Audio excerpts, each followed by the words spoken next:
हे बघा, संदीप देशपांडे सुद्धा या सभागृहाचे एका काळामध्ये सभासद राहिलेले आहे। त्यामुळे महाराष्ट्राचं हे सर्वोच्च सभागृह आहे आणि या सभागृहाच्या लोकांमध्ये बसलेल्यांना शंड म्हणणं मला तरी वाटतं की हे संस्कृतीला शोभून नाही आहे। त्यांना त्यांच्यापेक्षा आपल्याला जास्त वाईट बोलता येतं, पण शेवटी प्लॅटफॉर्मवर आपली बाजू मांडणं आणि कोणाला शंड म्हणणं याच्याने जर त्यांना पुशारकी वाटत असेल तर मग बाकीच्या गोष्टी खालच्या लेवलवर जाऊन आम्हालाही बोलता येऊ शकतात।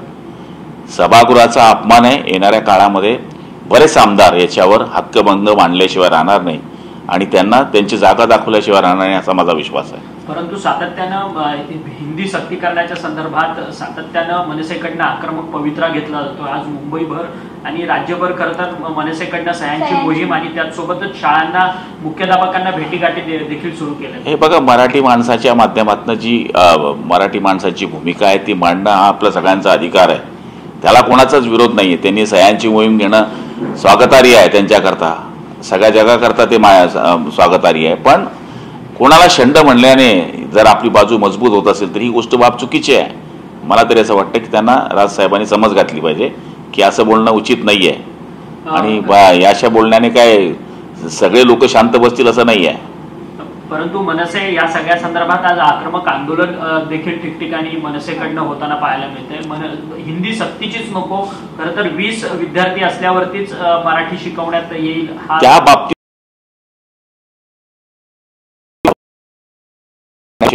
सोडण्याचा अधिकार आहे, पण कोणाला शंड म्हटल्याने हा प्रश्न सुटू शकतो। मंत्री महोदय म्हणून तुम्ही सुमोटो ह्या सगळ्या संदर्भात काही करणार आहात का? कारण की ज्या पद्धतीने विधान भवनात बसलेले हे बघा, आपल्या राज्याच्या सभागृहाचे ते सदस्य होते आणि विशेष म्हणजे आज आपल्या सभागृहामध्ये देशाचे लोकसभा अध्यक्ष आलेले आहेत, तर त्यांनाही हे शंड म्हणणं उचित आहे का? जे सभागृहामध्ये बसलेले मुख्यमंत्री उपमुख्यमंत्री बसले आहेत किंवा तिथले सभासद सगळे आमच्या सारखे लोक आहेत, तर आम्ही शंड आहोत का? हे बोलणं उचित नाही आहे। आता आम्हालाही बोलता येतं, पण शेवटी हे चॅनल आहे, जेव्हा मोकळं मैदान येईल तेव्हा आम्ही कोण आहोत हे त्यांना बोलून दाखवू। सर, संजय राऊतांनी एक आरोप केलेला होता की 40 ते 50 कोटी रुपये तुमच्या खात्यात आलेले आहेत, हे नेमके कुठून आले आणि त्यामुळे तुम्ही भीतीने थरथरत होतात असं देखील त्यांनी म्हटलंय।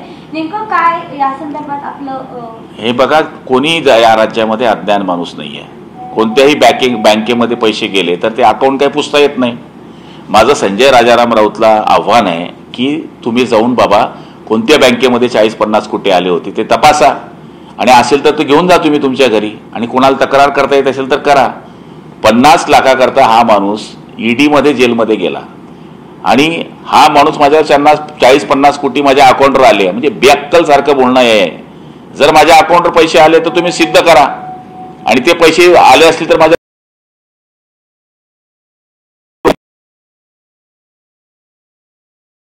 एकनाथराव शिंदे साहेबांना बोलले होते की आपण दोघं मिळून पक्ष हायजॅक करू आणि हे झाकण्याकरता ते आता नवीन आरोप करतायत। साधा शेतकरी सुद्धा पैसे ठेवतो, कोणीही पैसे ठेवतो बँकेवर, तर त्याची एंट्री असते, त्यांनी एंट्री चेक करते का बाहेरून पैसे आले 40-50 कोटी, मग घेऊन जा ना बाबा, आले तर बघ, तपास, यंत्रणेला दाखव, पोलीस यंत्रणेला दाखव, तुला पटेल त्याची चौकशी लावायचा प्रयत्न कर। विनाकारण याच्यामुळे ते आमचं बदनाम करण्याचं काम करतायत। मूळ या माणसाने पक्षाचा सत्यानाश केला, हा पक्ष त्यांना हायजॅक करायचा होता, त्याच्यामुळे ते आता वेगळे आरोप लावून काहीतरी करून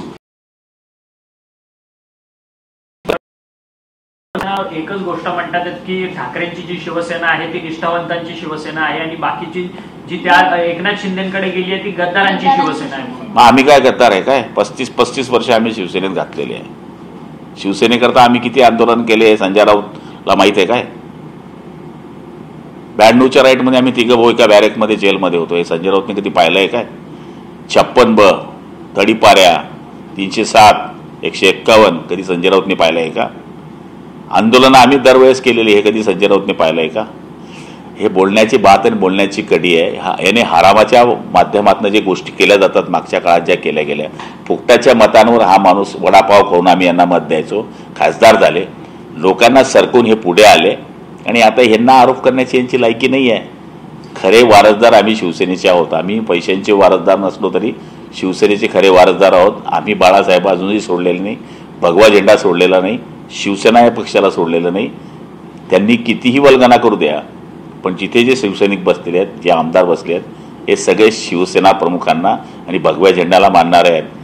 त्यांनी विचार करावा की आता पोस्टरवर एकीकडे सोनिया गांधीचा फोटो लावावा की बाळासाहेबांच्या बाजूला, की काय करावं, हा विचार संजय राजारामने करावा. ते असंही म्हणतात की भय आणि भ्रष्टाचार निर्माण करण्याचं काम नरेंद्र मोदी, अमित शहा आणि देवेंद्र फडणवीसांनी केलंय आणि म्हणूनच तुम्ही तिकडे गेलाय.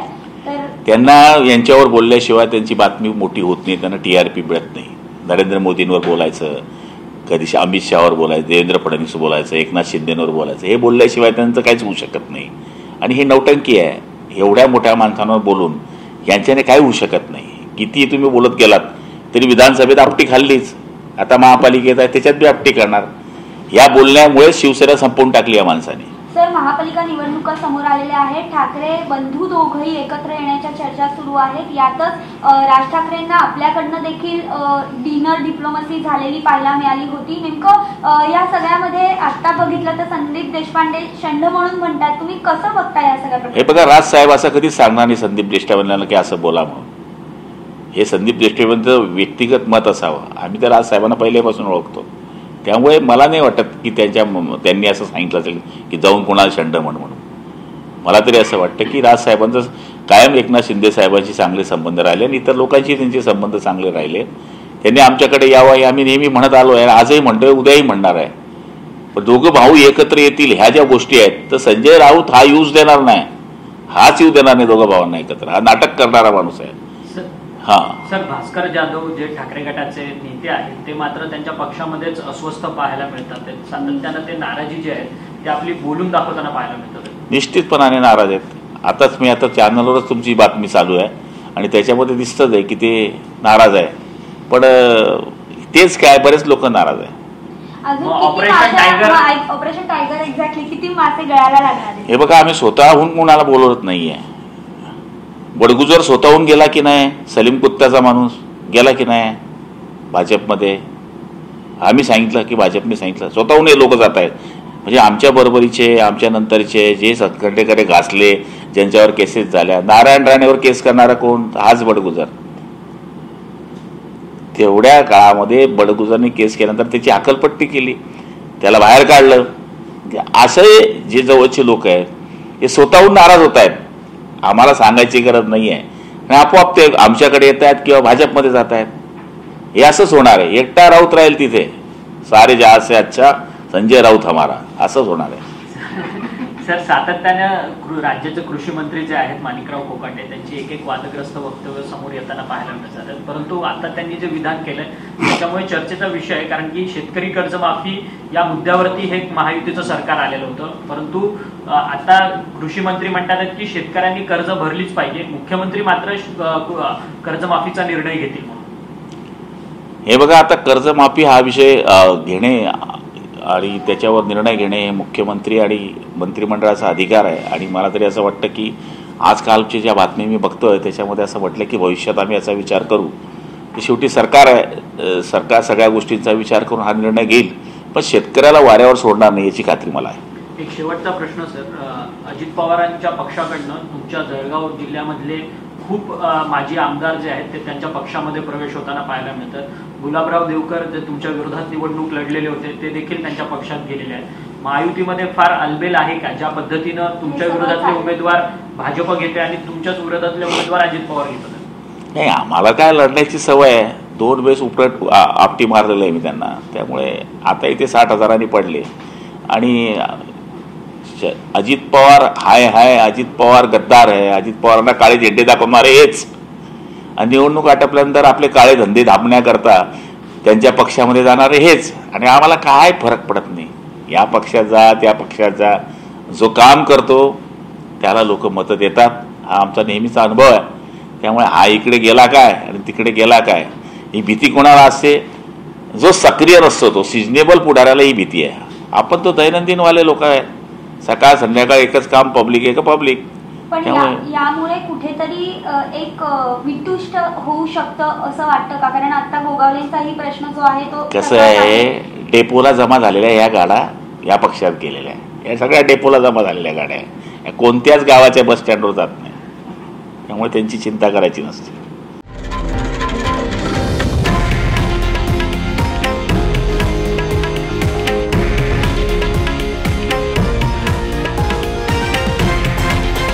हे आहे देशातील नंबर 1 न्यूज नेटवर्क आणि आपण पाहत आहात TV9 मराठी, एकमेव.